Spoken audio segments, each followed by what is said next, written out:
There we go. You can see the clippers are going into the air, and they're gonna gets her.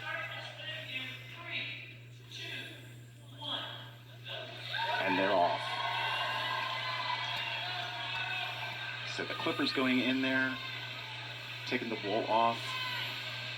And these sheep look so different when it's all done.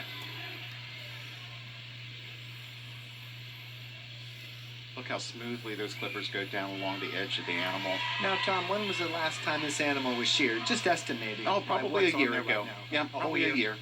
And what the viewer's going to see is, you know, we have white sheep, we have black sheep, we have sheep of all different breeds and varieties, and all producing wool of different qualities and characteristics.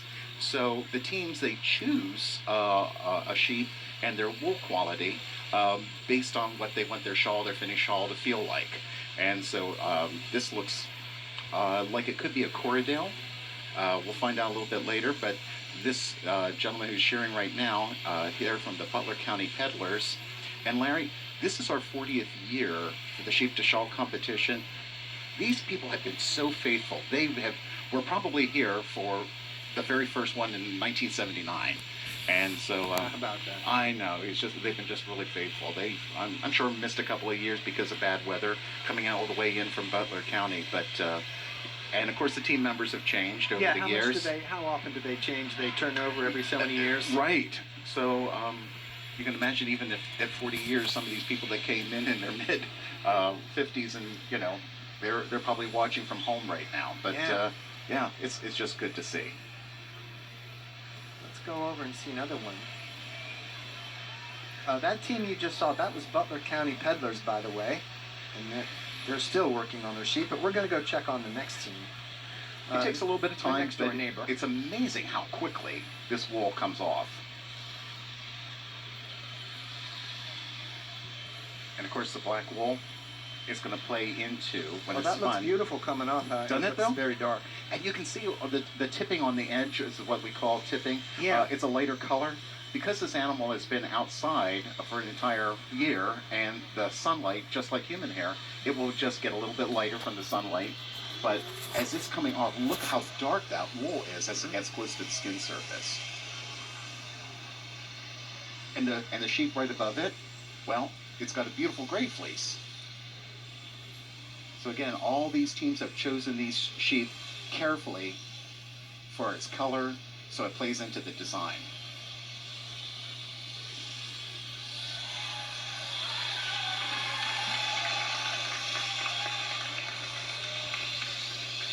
Yeah, this is a good one to see up close, Tom, because I see several, I don't know how many different shades of gray. It's so many almost like an variations. agate or something like that. It's really, really, really pretty.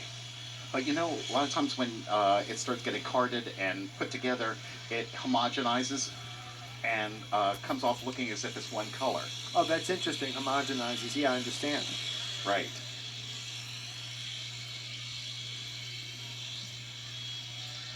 And look at the size of this sheep. It's just a small sheep in comparison. So different breeds of sheep produce a different size carcass to the animal. And he's going to yield less wool than a bigger animal, but that's okay. That's perfectly okay because they're going to go home with most of the fleece anyway. It takes very little actually to produce a shawl. Such a nice animal. What a good sheep, and it's just well behaved. They're not always like that. Sometimes they're a little skittish.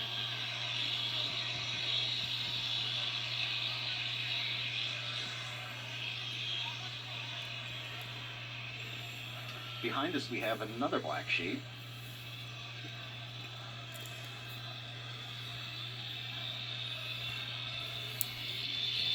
This sheep that we're looking at right now, the team is Friends Through Fiber, and some of the viewers will remember them from past years.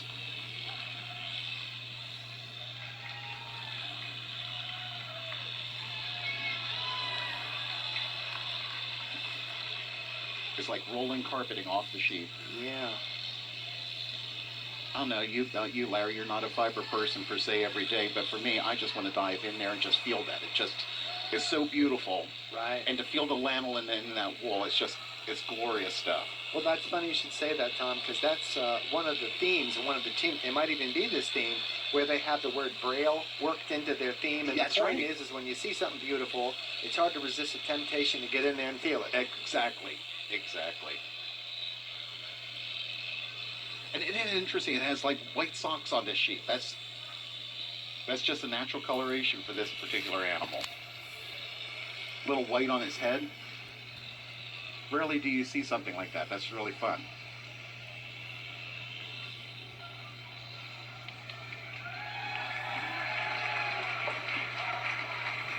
By the sound of the applause, it sounds like somebody must be finished with their shearing.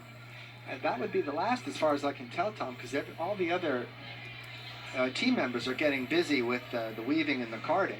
Correct. Carding first. Carding And first. you use that special brush with the stiff bristles. They're called carders, and so they're preparing the fiber, and they're starting to spin it and make it into thread.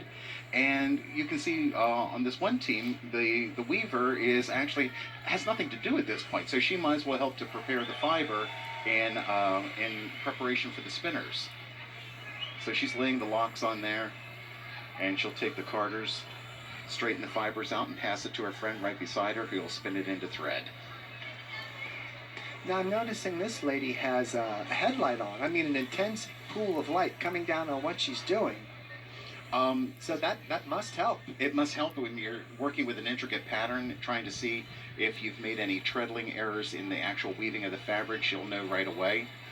But later on, I know we're going to talk about team identification, and walking in here today, knowing a little bit from the